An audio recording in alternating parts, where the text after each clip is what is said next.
بسم اللہ الرحمن الرحیم۔ محترم ناظرین، السلام علیکم ورحمۃ اللہ وبرکاتہ۔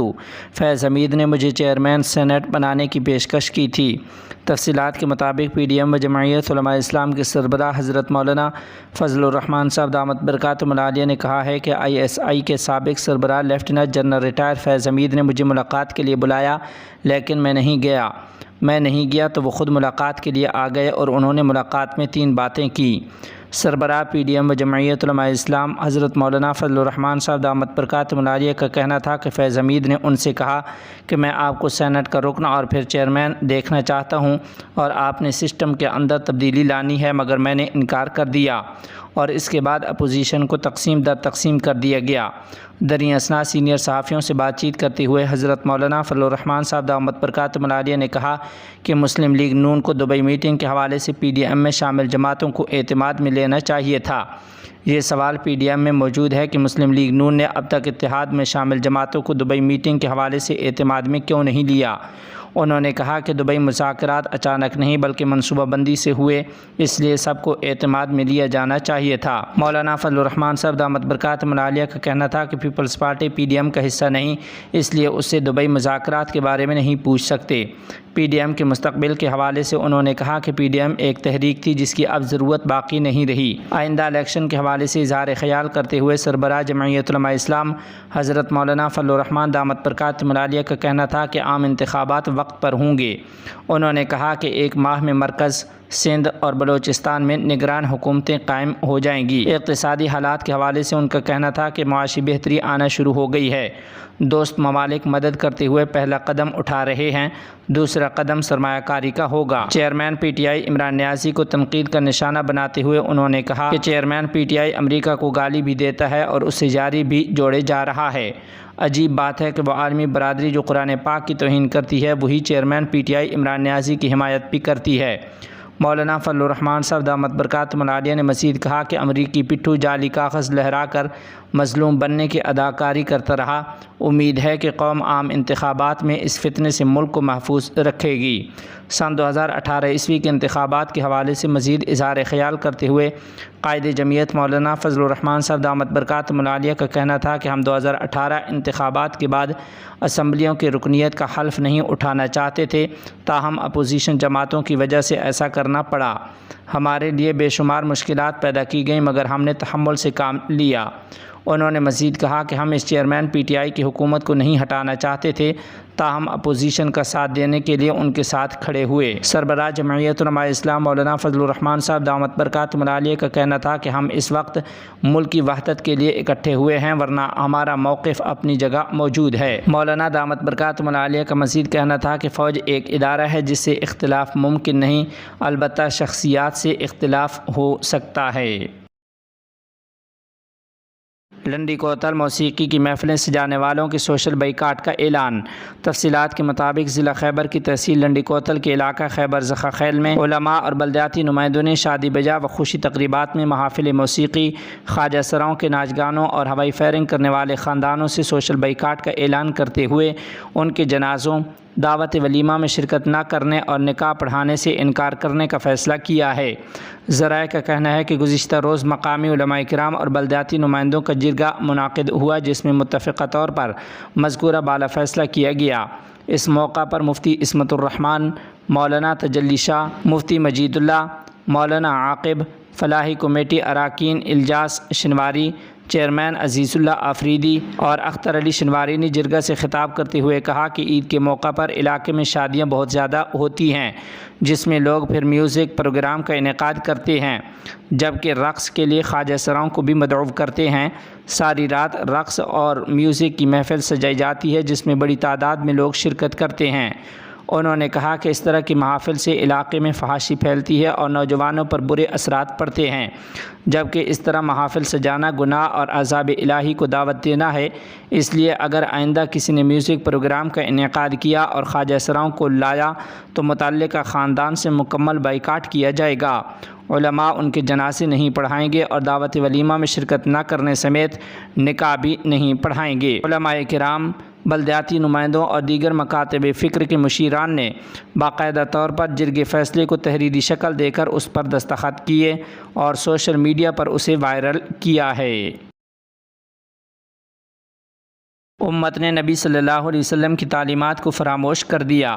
تفصیلات کے مطابق اہل سنت والجماعت کے مرکزی صدر علامہ اورنگزیب فاروقی دامت برکاتہم العالیہ نے کہا ہے کہ تحفظ ناموس رسالت صلی اللہ علیہ وسلم اور دفاع صحابہ و اہل بیت رضوان اللہ علیہم اجمعین ہمارے ایمان کا حصہ اور استحکام پاکستان مشن ہے، جس کے لیے کسی بھی قربانی سے دریغ نہیں کیا جائے گا۔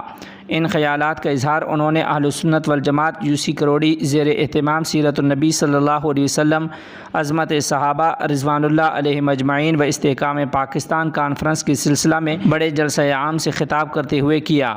انہوں نے کہا کہ جس دل میں عشق مصطفیٰ صلی اللہ علیہ وسلم نہ ہو وہ دل مردہ ہے۔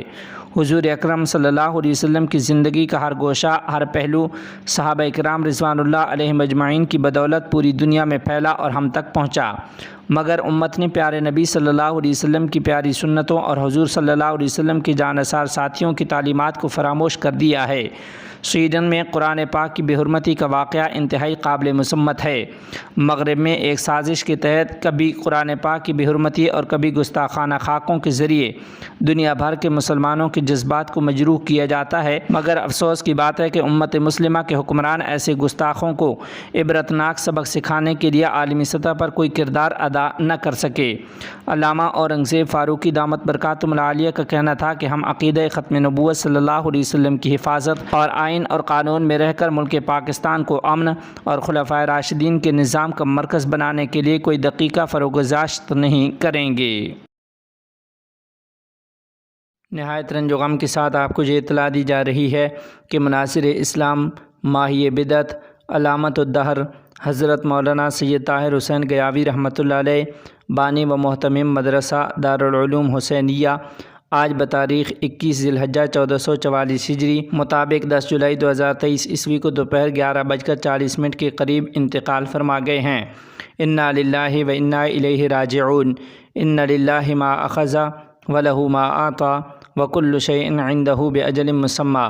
حضرت رحمۃ اللہ علیہ کی نماز جنازہ انشاءاللہ کل 11 جولائی بعد نماز مغرب ولی گنج ضلع آرا بہار میں ہوگی اور تدفین روزہ محلہ آرا میں ہوگی۔ محترم ناظرین، اس موقع پر آپ کو بتاتے چلیں کہ اس سے پہلے حضرت مولانا سید طاہر حسین گیاوی رحمۃ اللہ علیہ کی نماز جنازہ کا اعلان 11 جولائی صبح 8 بجے کا کیا گیا تھا، لیکن اب دارالعلوم حسینیہ کے لیٹر پیڈ پر چھپے اعلان میں کہا گیا ہے کہ حضرت مولانا سید طاہر حسین گیاوی رحمۃ اللہ علیہ کی نماز جنازہ اب 11 جولائی بعد نماز مغرب کو ادا ہوگی۔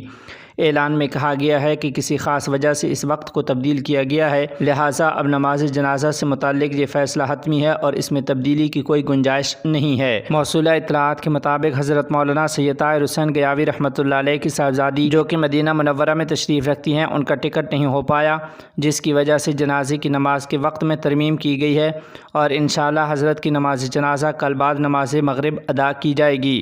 چونکہ حضرت رحمۃ اللہ علیہ کی وصیت تھی کہ جنازے کی نماز ان کے داماد پڑھائیں، اس لیے ان کا انتظار کرتے ہوئے جنازے کے وقت میں ترمیم کی گئی ہے۔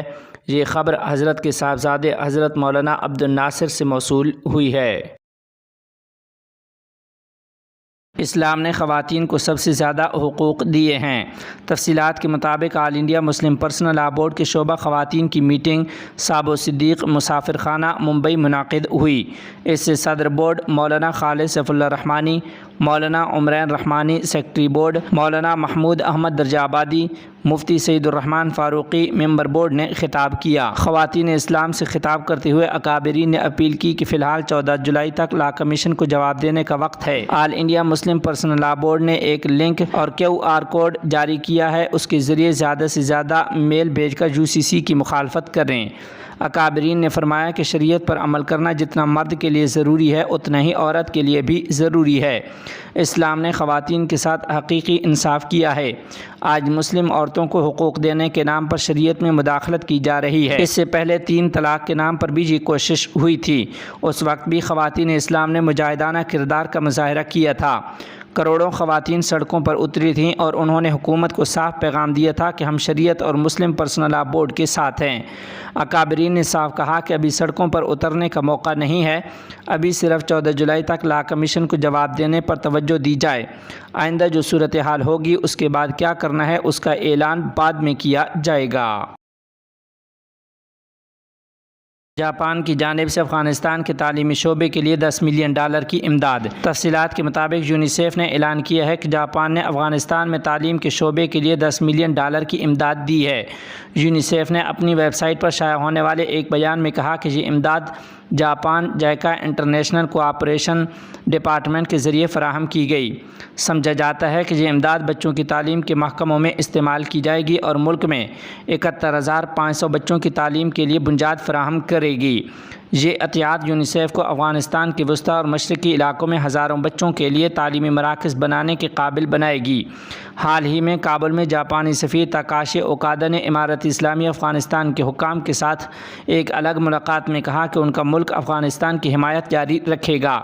دریں اثنا کابل میں جاپان کے سفارت خانے نے قبل ازیں اعلان کیا تھا کہ اس کا ملک افغان طلباء کو ماسٹرز اور PhD کے مختلف مراحل میں اسکالرشپ فراہم کرے گا۔ قندھار آئل مارکیٹ میں لگنے والی آگ پر قابو پا لیا گیا۔ تفصیلات کے مطابق قندھار آئل مارکیٹ میں لگنے والی آگ پر قابو پا لیا گیا ہے۔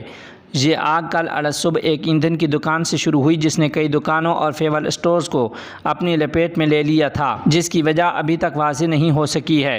باختر نیوز ایجنسی کے مقامی نامہ نگار اویس نے قندھار سے اطلاع دی کہ فائر بریگیڈ نے البدر آرمی کور کے ساتھ مل کر 1 گھنٹے کے بعد آگ پر قابو پا لیا ہے۔ قندھار پولیس کے ایک ذریعے نے باختر ایجنسی کو بتایا کہ اس آتش زدگی میں متعدد افراد زخمی ہوئے اور اس واقعے سے تاجروں اور تیل بیچنے والوں کو بھاری مالی نقصان پہنچا۔ قندھار پولیس کا کہنا ہے کہ انہوں نے اس سلسلے میں تحقیقات شروع کر دی ہیں۔